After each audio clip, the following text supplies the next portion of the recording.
Welcome to Hard Truth Stories, honest talk about life and truth. Subscribe and like. 56 seats were arranged for the solemn occasion. 56. I meticulously tallied them while tears flowed freely around me. Karina had been adamant about the silver-accented folding chairs, insisting they'd photograph better. Yet only 55 were occupied. The one beside hers, designated for me, remained conspicuously vacant. She had instructed the usher not to seat me there, citing potential complications. Complications? As if orchestrating a father's funeral while secretly corresponding with your divorce attorney about filing's paperwork wasn't already a labyrinth of complexity. I found myself relegated to the back, with a solitary figure not alongside her, not with the immediate family, not even amongst the more distant relatives. My assigned spot was beside a vibrant fuchsia bush and a woman whose romantic history with her uncle dated back to the 90s. The funeral program I held bore an erroneous spelling of my surname. No one offered a tissue. When Karina rose to deliver her eulogy for her father, the esteemed Glenn Darby, the magnate of the oil industry, the very man who once remarked that I smelled of drywall, he made no mention of me. Not a single word, neither in the enumeration of survivors nor in her expressions of gratitude, not even a fleeting, indirect acknowledgement. She was clad in black silk, her heels sharp enough to pierce any pretense of vulnerability. Her tears flowed with a perfect calculated sorrow, just enough to appear human, yet not so much as to smudge her meticulously applied mascara. Upon returning to her seat, she leaned in and murmured something to the gentleman occupying the seat intended for me. He chuckled. I didn't recognize him, nor did I care. The true narrative, after all, commenced after the service concluded. It wasn't about the inheritance, not immediately. It was about Karina's actions as we filed out. She deliberately let her lace handkerchief slip from her grasp right in my path. I stooped to retrieve it, feeling utterly foolish, and that's when I noticed it. The folded corner of a document peeking from her clutch. My name, prominently displayed in bold typeface next to a case number. And in that instant, a brutal realization dawned.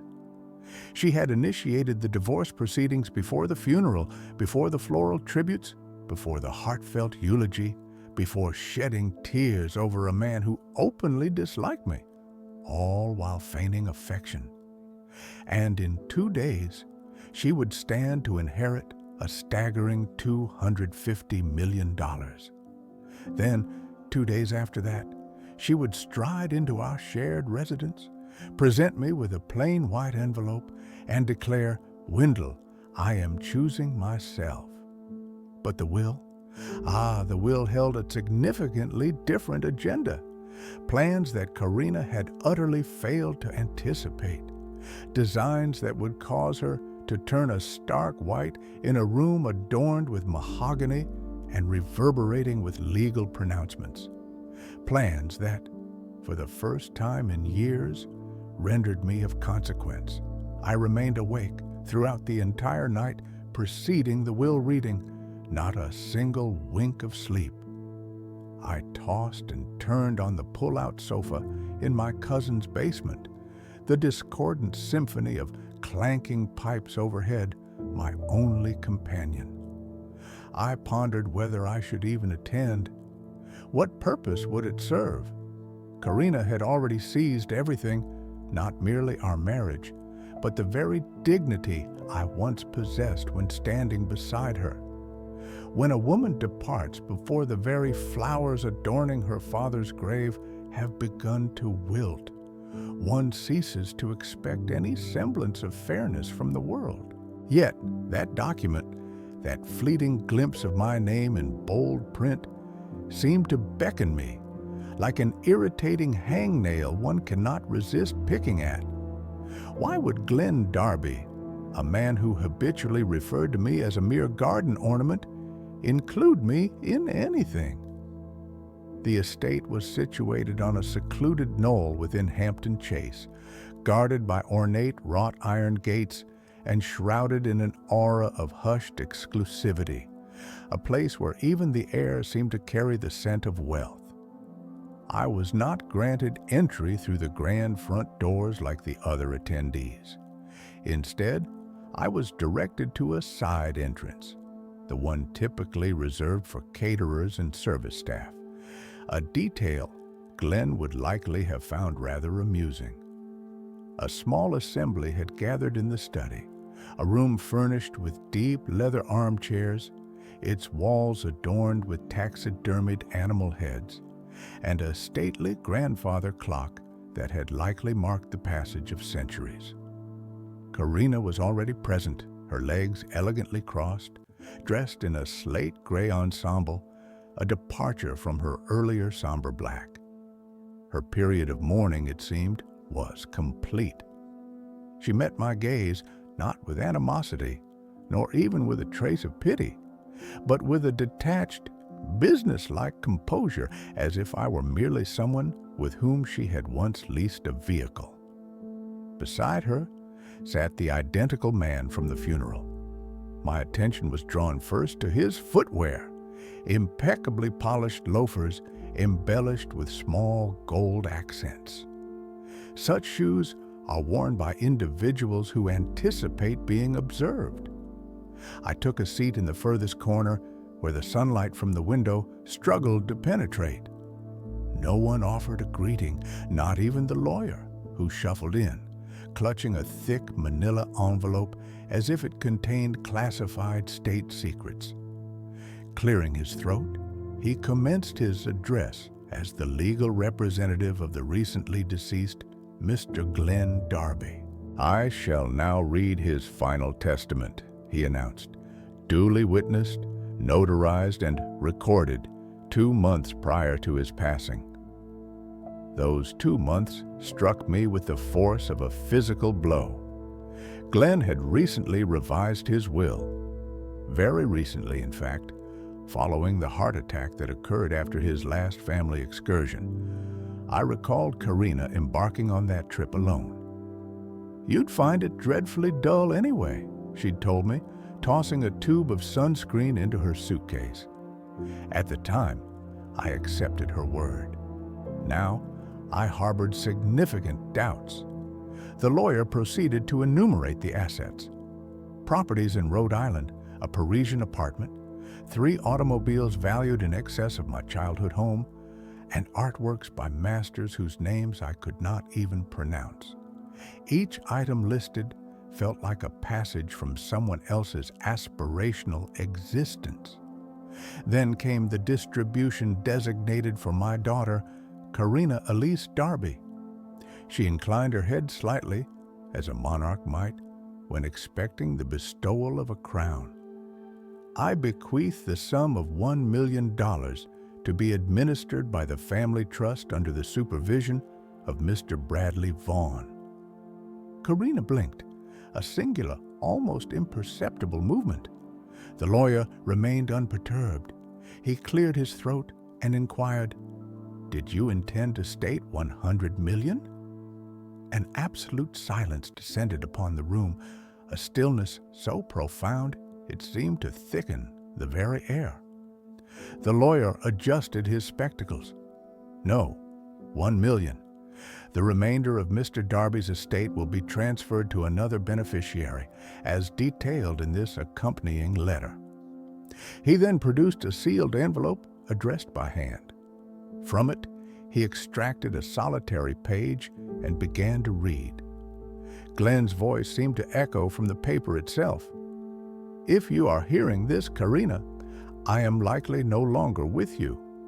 I have observed your transformation not over years, but within mere weeks. Your visits became infrequent unless a camera was present. You introduced that man, the one you believed I overlooked, into my home and subsequently mocked me behind my back. I am not oblivious. Your affection for your inheritance surpassed your regard for your father. Therefore, my wealth shall not be your ultimate reward." Karina's mouth parted slightly, but no sound, not even a gasp, escaped her lips. The lawyer continued, his tone devoid of inflection. "To the man who wed my daughter, despite comprehending she would eventually come to detest him.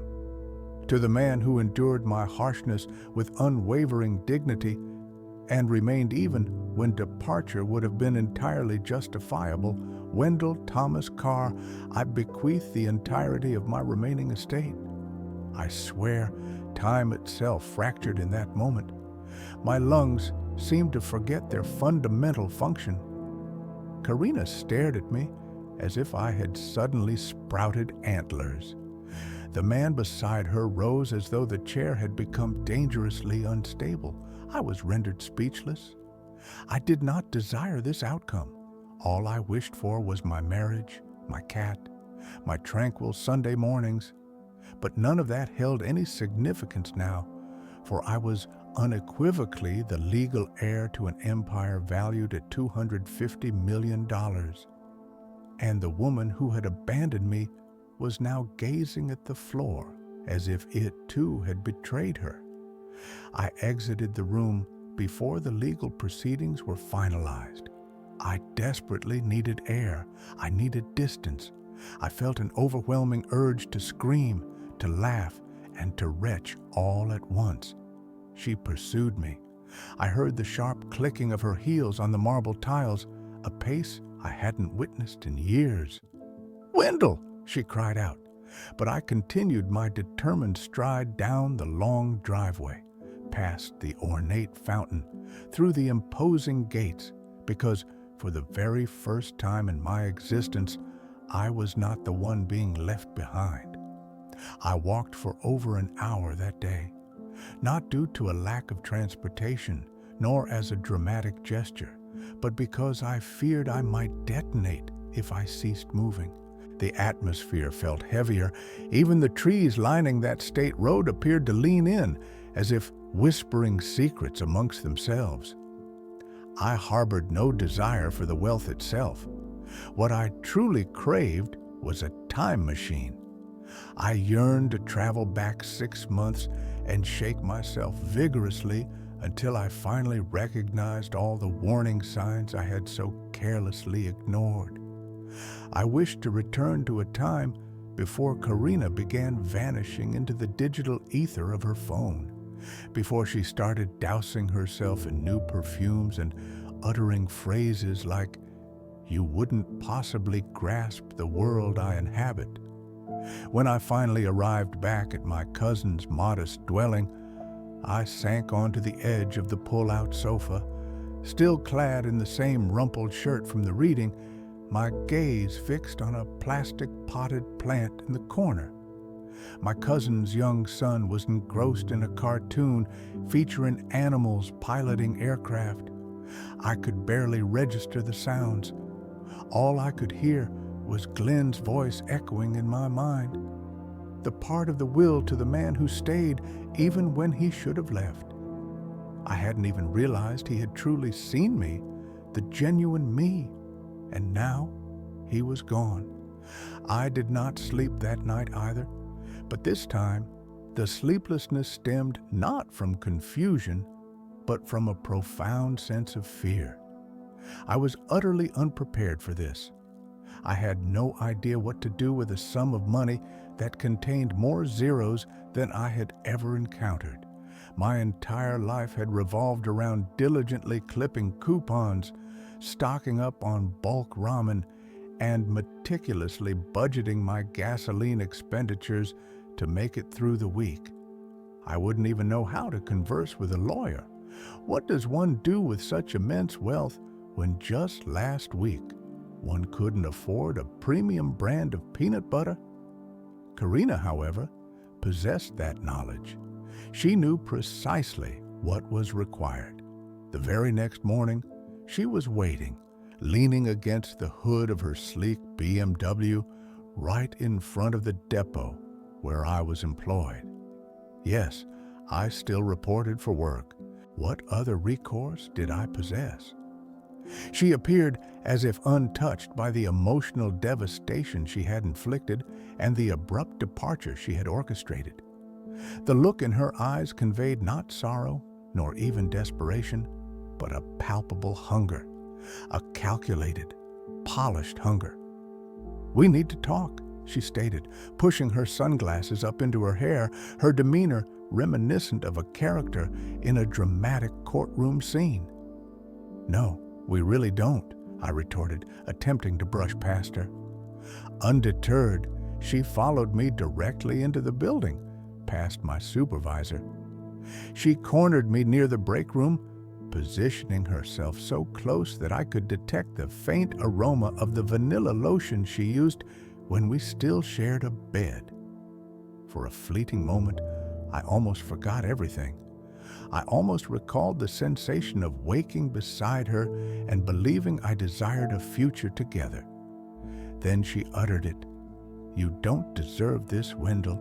No apology, no hint of guilt, just that cold fact. I stared at her, genuinely astonished by her sheer audacity. She blinked, as if I were the unreasonable one. "You believe this is your money?" she continued, her voice dropping to a near whisper. "This wasn't meant to happen. He was punishing me, that's all it was. He always knew how to manipulate situations. You're merely a symbol, Wendell. This has nothing to do with you." I let out a laugh, not out of amusement, but as a desperate attempt to quell the tremor in my hands.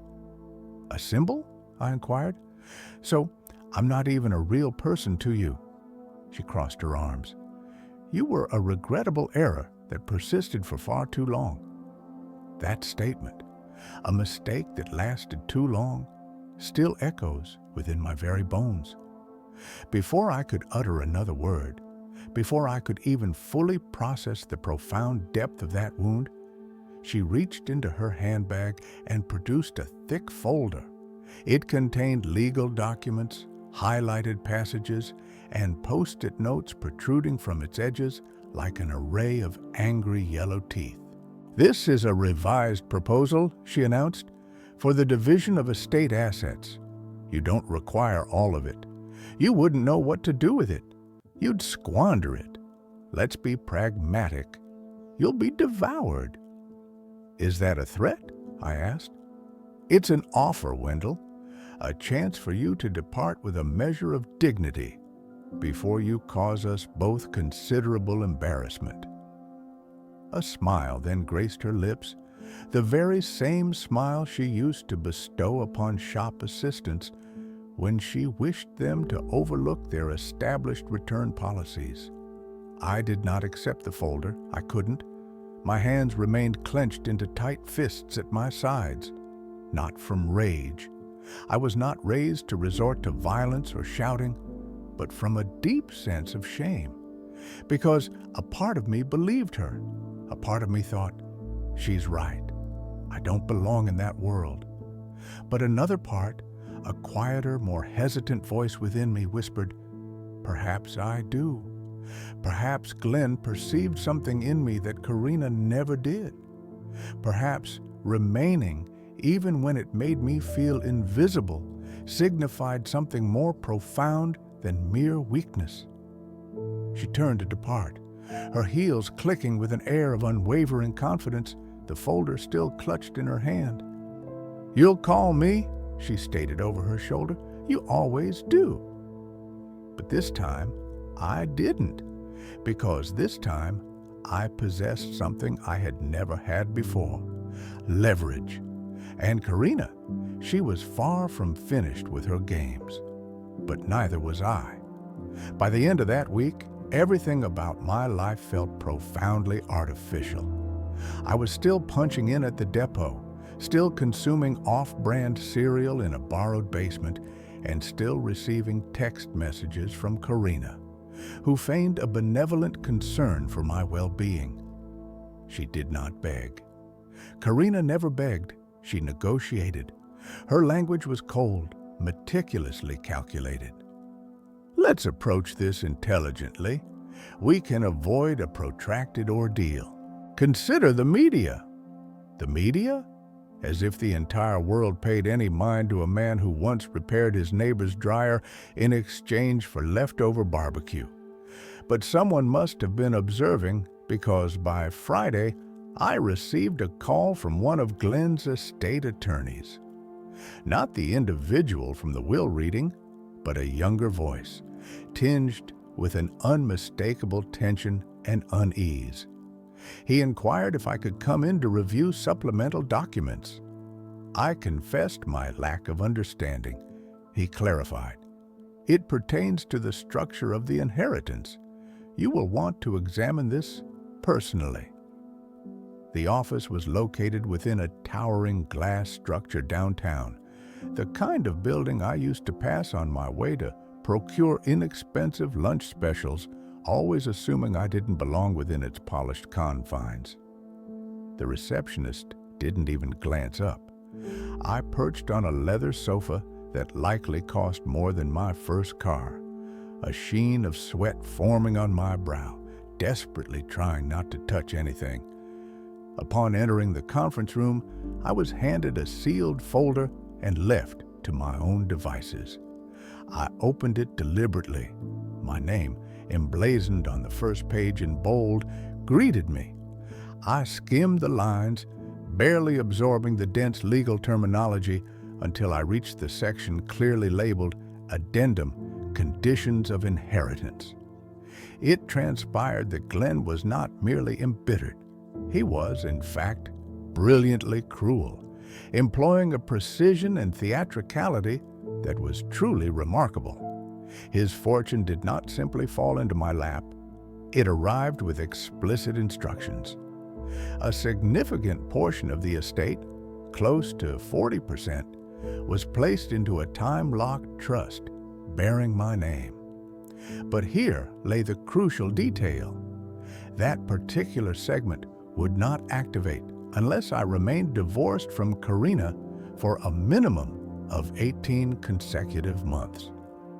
Should I re-enter into any form of relationship with her, married or otherwise, I would forfeit that entire portion to, of all things, a sanctuary for abandoned dogs. I reread the paragraph 3 times, each iteration eliciting a more pronounced gasp. Glenn had, with deliberate intent, crafted a clause designed to punish me should I ever consider reconciliation. It was not merely about financial matters. It was an intricate trap, a loyalty test administered from beyond the grave.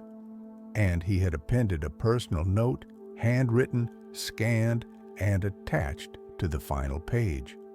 Wendell, it read, if you find yourself tempted to return to that cage, remember that you were never the pet. She only knew how to provide for you. Do not permit her to reassert her control. GD. The sentiment was simultaneously infuriating and strangely poignant. The man who had once derided me for folding his daughter's laundry was now posthumously deeming me worthy of freedom and fortune. All I needed to do was maintain my distance from her. I should have felt a profound sense of gratitude, even relief. Instead, a wave of nausea washed over me because Karina had reappeared. She was actively attempting to draw me back in, and now the situation transcended mere betrayal or heartache. It was about manipulation, strategy, and a desperate bid for control. She had not changed.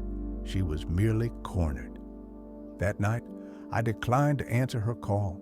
She left a voicemail. I did not listen to it. The following morning, I discovered her seated in front of my cousin's house. Again, the same vehicle, the same coat, but this time the folder was absent. Only she was present, her eyes red-rimmed, her hair disheveled, her appearance almost believably human. I just want to talk, she pleaded. You always do. She lowered her gaze to her hands, then looked back up. You've read the documents, haven't you? I offered no response. Her jaw tightened perceptibly. It's humiliating, Wendell. What he did to me, to us, that clause is an absurdity. It's repulsive. He's mocking us from his grave.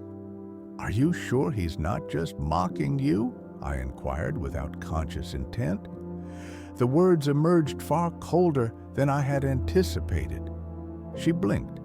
The initial fracture in her armor became evident. I didn't mean to hurt you, she whispered, but I let out a sharp, weary laugh. You didn't mean to. Karina, you initiated the divorce filing before his ashes had even cooled. I was simply expected to acquiesce while you collected the money and the man in the blue loafers. She appeared on the verge of tears, but none materialized. And in that moment, a terrifying realization struck me. She was incapable of crying, not due to excessive pride, but because the emotion simply wasn't present. And perhaps it had never truly been there. Before she departed, she attempted one final gambit. Reaching into her coat pocket, she produced a photograph. It was an old image from our early days together. A picnic by the lake, plastic wine glasses scattered about, her head resting on my chest. She held it between two fingers as if it possessed immense significance. I keep this with me, she stated. You weren't just a stepping stone, Wendell. But I did not take the photograph. I left it on the porch after she drove away. That night, I searched for the sanctuary named in the clause. It housed over 300 rescued dogs. One of them bore the name Captain Pickles. If I were to reconcile with her, Captain Pickles would receive my inheritance. I never envisioned a symbol of my self-worth as a pug with a lazy eye. Yet somehow, in that precise moment, everything became clear. Karina wasn't merely attempting to win me back. She was trying to disarm the bomb her father had meticulously planted, but the timer was already counting down, and I was not about to lose this time. The photograph remained on the porch for 2 days. It rained the first night, a gentle drizzle, sufficient to warp the edges and subtly blur my jawline. I had assumed my cousin's child had retrieved it and brought it inside. But when I stepped out for work that Monday morning, there it was, still clinging precariously to the wood, its corners curling as if it had aged 2 decades overnight. I picked it up, not out of a desire for it, but because I needed the reminder, not of what we had shared, but of what she had ultimately relinquished. You might assume this is where events would de-escalate, that Karina would cut her losses, retreat to some opulent mansion with marble floors, and allow me to ride off into my serendipitous fortune. But you would be mistaken. Karina was never the sort to concede defeat quietly, especially not to someone like me. 3 days later, an envelope arrived in my mailbox. It bore no postage stamp, simply placed within the box. My name was printed in bold red ink on the front. Stark, dramatic, theatrical. The mark of someone trying far too hard to project an air of mystery. Inside, a single sheet of paper, devoid of any letterhead or explanation, containing merely 2 sentences. There are things you are unaware of, Wendell. You should exercise caution regarding whom you confide Glenn's secrets. No signature was appended. Initially, I dismissed it as a prank. Then I considered the possibility of Karina orchestrating some elaborate mind game, attempting to loosen my grip on the inheritance. But the longer I scrutinized the message, the more I recognized that the tone was not hers. Karina's modus operandi was not to offer warnings. She issued demands. That night, I remained awake, meticulously sifting through every folder, email, and document the lawyer had provided. I had admittedly left most of it untouched. Frankly, I was still overwhelmed by the sheer volume of financial jargon. But now I delved deeper, searching for anything, absolutely anything, that might shed light on the cryptic message. And I discovered it. Not on official stationery, not buried within legalistic prose. It was tucked away at the rear of a sealed envelope marked Miscellaneous Correspondence. Within were a handful of printed emails retrieved from Glenn's private server. Most were innocuous. Notes to his assistant, directives for the staff. However, one particular thread captured my attention. The subject line read, Karina's request. Urgency noted. I opened it. It was from an individual identified as Whitley. The email was concise, almost clinical. We have reviewed the request. Document destruction would necessitate written authorization from all trustees in accordance with the original agreement. At present, only one signature has been received. We will not proceed without the second. Initially, I struggled to comprehend the context of document destruction and trustees. However, the timestamp indicated it was just 2 weeks prior to Glenn's passing. I flipped back to an earlier message in the chain, and that's when my breath hitched in my throat. Karina had formally requested the removal, not destruction, of a file designated as Addendum C Disqualification Clause. It required no legal expertise to surmise its contents. I printed the emails and contacted Glenn's attorney the following morning. When I informed him of my discovery, a brief pause ensued. Not a long one, but just long enough to convey that he had not anticipated me unearthing this information.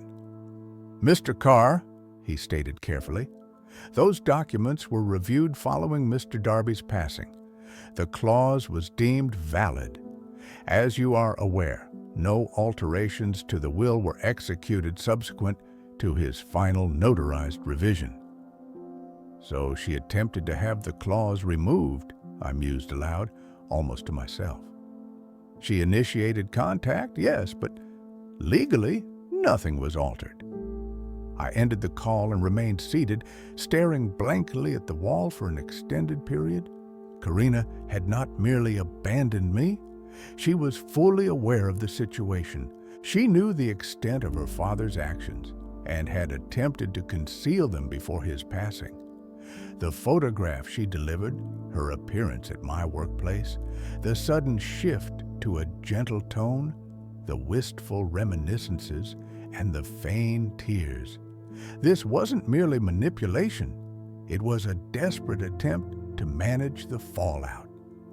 That same evening, another voicemail arrived. Unaware that I had already uncovered the emails, her voice carried a palpable tension, a forced control that felt brittle.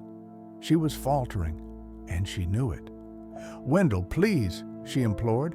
"I understand this has been unpleasant, but we both know he acted to spite me. You're just a temporary placeholder. I've endured his control my entire life. I deserve a share of this. Surely you don't intend to punish me this way?" I played the message twice before saving it, not for any need of further evidence, but simply to retain a clear recollection of her true self when she believed no one was privy to her thoughts. However, what Karina overlooked and what Glenn likely intended for me to discover was that the evidence extended beyond mere emails. There were recordings, surveillance footage, encrypted files, documented visits to his estate, and a specific document dated 3 days prior to his death, labeled Library, July 10th. I had no prior knowledge of the estate possessing a library, yet it was there, it turned out, that the ultimate revelation lay in wait. And Karina, She had no inkling of what I was about to uncover. If you've ever stepped into a space utterly devoid of warmth, you'll grasp the feeling of entering Glenn Darby's private library. It took nearly a full week of persistent calls, bureaucratic hurdles, and awaiting authorization from the estate manager before I was granted access to the property once more. I half expected to be intercepted at the entrance, informed of a change of heart, that I had been mistaken, that the inheritance was no longer mine, and that I would revert to being overlooked. But the security personnel recognized me now, not as Karina's former partner, nor as the struggling individual who repaired plumbing. No, I was now Mr. Carr, the sole inheritor of the Darby fortune. And it seemed even the marble lions flanking the entrance held themselves a little prouder when one approached with such a designation. The library was situated on the second floor of the West Wing, an area I had never been permitted to enter during my time with Karina. She had always claimed it was restricted, citing private archives and family history beyond my comprehension. Now, I understood it all. The restriction wasn't about the books, it was about control. For nestled amongst leather-bound first editions and a globe that likely hadn't been turned in half a century was a hidden drawer behind a false panel. I didn't locate it by chance. One of the estate employees, an elderly gentleman named Horace, discreetly guided me to it. He spoke little, merely handing me a brass key and stating that he wished for me to see it. Within the drawer lay a single flash drive encased in a velvet-lined box, its label inscribed in Glenn's distinctive handwriting, "Library, July 10th, final record." It felt heavier than its physical composition suggested, as if it contained not merely plastic and circuitry, but the weight of all I had failed to perceive over the preceding years. I viewed its contents alone in the estate study, with the curtains drawn and the doors secured. The video was under 5 minutes in length. No accompanying music, no special effects, just unadulterated footage captured by a fixed security camera positioned above the fireplace in the library. It depicted Karina, not weeping or grieving, nor even alone. She was pacing agitatedly, her phone clutched in one hand, her other gesturing erratically. She wasn't conversing with Glenn.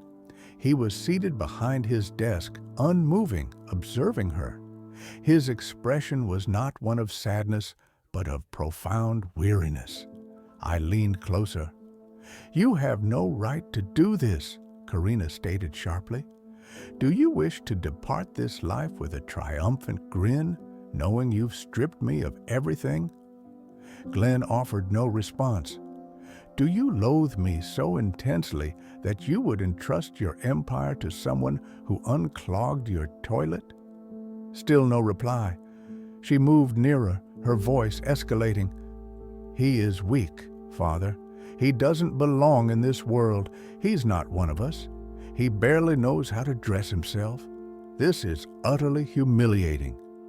Glenn finally stirred, a subtle shift as he leaned forward.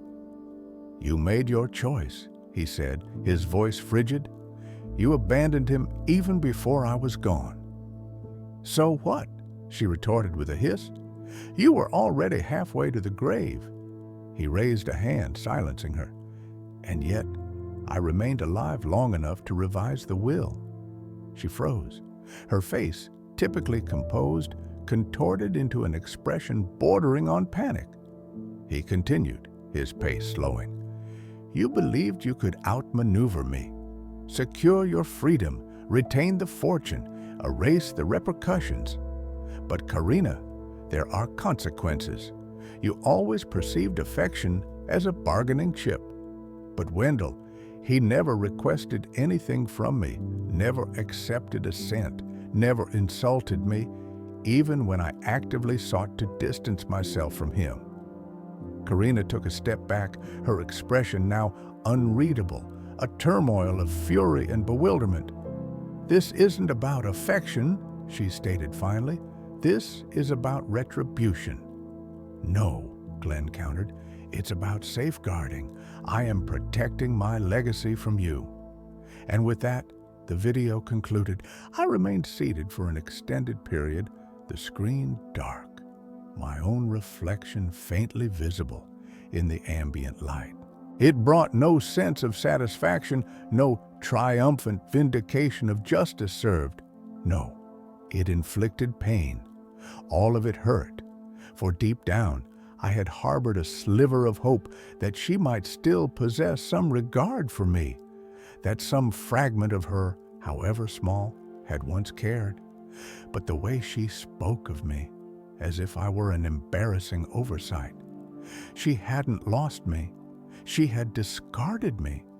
And now all she desired was the very thing I had unexpectedly inherited. The item her father had bequeathed to me, not out of malice, but out of genuine acknowledgement.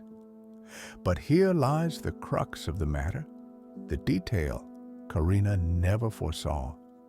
Something I finally comprehended within that somber, chilling chamber. She hadn't merely forfeited the inheritance. She had lost the one individual who might have defended her, for there was something else within the file folders that had previously eluded my notice. Tucked away behind the legal documentation, behind the correspondence and property deeds, was a medical report. It was a sealed envelope marked "Private, to be opened after death." Inside, a final directive from Glenn, one that not only precluded Karina from the inheritance, but also suggested she may have been complicit in more than just deception and manipulation. It hinted that she might have even hastened the process. I'm unsure how long I sat there clutching that envelope. I didn't open it immediately, my fingers trembling around its edges as if the very act of looking might provoke some adverse reaction. I've never been particularly adept at navigating mysteries. I'm the sort of person who consults online summaries halfway through a film to alleviate the suspense. But this wasn't a narrative twist I had anticipated. This was real, and Glenn's initials were embossed on the seal.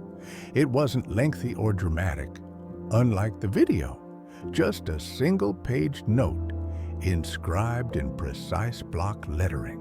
Glenn's handwriting appeared sharp, almost mechanical, as if each word had been considered twice and etched with a blade. "If this reaches you, Wendell," it began, "I am deceased, and you have chosen not to yield to Karina. Well done. You always possessed more fortitude than she gave you credit for. I am not composing this as a confession. I am writing it because I firmly believe I will not succumb to natural causes alone. I know my daughter. I know what she is capable of when driven by desperation." That particular sentence sent a chill down my spine, like ice coursing through my veins. I possessed no concrete evidence, only an instinct. I was in good health prior to the retreat. My physicians confirmed it. However, following the weekend of her visit, a change occurred. Chest discomfort, episodes of dizziness. She offered me a new blend of tea, claiming it was part of a cleansing regimen. I never consumed it again after experiencing severe nausea on the first night.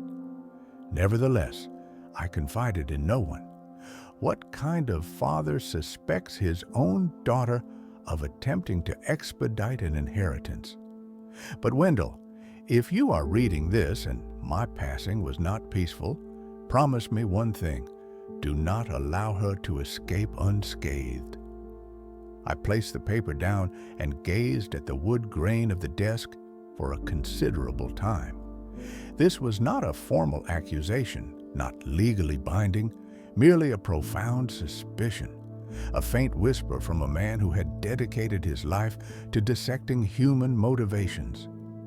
I wanted to rationalize it as mere paranoia that Glenn, for all his intellect, had allowed grief to cloud his judgment.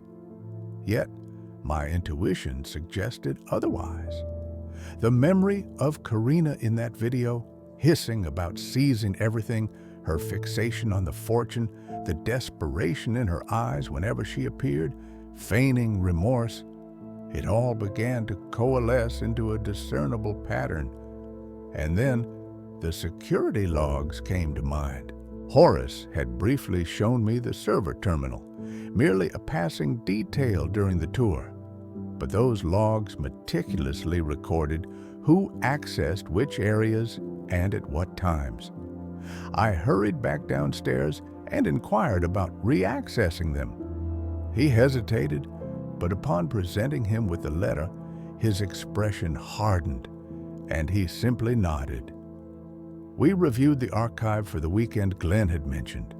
Karina had entered the kitchen 6 times, the guest room twice, the library once, and Glenn's private quarters, a staggering 7 entries, all between midnight and 4 in the morning. 7 times. When I asked about the typical frequency of guest access to that particular area, Horace replied curtly, "Never, unless explicitly invited." And there it was. I knew Glenn. He would not have invited Karina into his private chambers at midnight, let alone 7 times. Still, it wasn't definitive proof. Not enough for legal prosecution, not enough for lawsuits, but it was sufficient for me. Enough to comprehend that all her actions since the funeral weren't born of loss or sorrow, but of sheer terror. Not of losing money, but of me uncovering her potential role in the premature arrival of that inheritance. It was fear masquerading in fine perfume, impeccable makeup, and forced smiles. So, I made a decision. I telephoned her. She answered on the first ring, her voice breathless, as if she had been anticipating the call for hours. "Wendell," I began, "I found the footage, the one from the library, and the letter." A heavy silence followed. I let it linger. Then softly she replied, "You weren't supposed to have that." "No," I confirmed, "I wasn't. Just as you weren't supposed to be in his private quarters 7 times after midnight." She exhaled sharply. "You don't know what you're saying." "I know exactly what I'm saying, and so do you." Another pause. Then, carefully, with that same controlled, strained tone she employed when cornered, she asked, "What do you want?" It was the first time she'd dropped the pretense of innocence. And in that instant, a realization dawned. Karina didn't believe in remorse or shame or family ties. Her currency was leverage, so I offered her none, absolutely nothing. "I want nothing from you," I stated, "and I will give you nothing in return. No financial compensation, no silence, no protection. You will spend the next year in a state of perpetual anxiety, wondering if I will involve the authorities. You'll maintain your immaculate appearance and your polished demeanor, but you will flinch every time a doorbell rings." Her voice cracked then, genuinely this time, but I ended the call. I had never felt so empowered in my entire life. And I wasn't finished, because Glenn hadn't merely left me an inheritance. He had provided me with a weapon. I had never envisioned becoming a millionaire. I certainly never imagined myself standing in a courtroom 6 months after my marriage ended, listening to legal professionals debate the significance of tea bags, security logs, and inheritance clauses. Most assuredly, I never anticipated being the one to remain composed while Karina, usually so self-possessed and flawless, finally unraveled before a judge, a jury, and a hushed assembly of onlookers. But life, as Glenn might have observed, possesses an exquisite sense of irony. I didn't immediately report to the police after that conversation. I took my time, meticulously executing a plan that Karina had never forethrown. I proceeded with caution, allowing her to believe I was bluffing. I let her stew in her quiet panic within her opulent condominium, accompanied by her wine and her financial spreadsheets. And while she vigilantly monitored her phone like a live grenade with a trembling pen, I began constructing my case. I retained Glenn's private investigator, a man who had served the Darby family for years. It transpired that he already harbored suspicions regarding Karina. He meticulously compiled notes, dates, pharmacy records, and financial transactions. A discernible, albeit subtle, trail emerged, indicating that Karina had procured specific compounds from a specialized wellness boutique, known for its detoxifying powders, the same ones Glenn had consumed and then abruptly ceased. Once this information was presented to the estate attorneys, the machinery of the Darby Empire began to move silently and swiftly. Karina was formally served with accusations of attempted trust tampering, destruction of protected legal documents, and interference with a will. The matter did not proceed to criminal court. Our objective wasn't to secure a conviction, but it did enter the civil arena. And within that courtroom, the immense power of Glenn Darby's vast estate utterly extinguished any remaining hope Karina possessed. The trust amendment stood firm. She had entered anticipating a challenge to it. She departed with absolutely nothing, not a single cent. The judge upheld the integrity of the trust's structure, including the codicil, the video evidence, and even Glenn's handwritten statement. Karina's remaining share was frozen and subsequently rerouted by legal decree, not to me, but to a series of charitable organizations Glenn had designated as secondary beneficiaries in the event of any moral compromise within the family. She attempted to contest this. She filed 2 appeals, but on each occasion, the court concurred with the presented evidence, with the pronouncements of the deceased man from beyond the grave, and with the disillusioned husband who had exercised remarkable patience. As for myself, I didn't impulsively acquire a yacht. I didn't relocate to Paris or hire a personal chef. I settled into a modest residence near an upstate lake, adopted 2 senior rescue dogs from Captain Pickle Sanctuary, and began volunteering my time there once a week.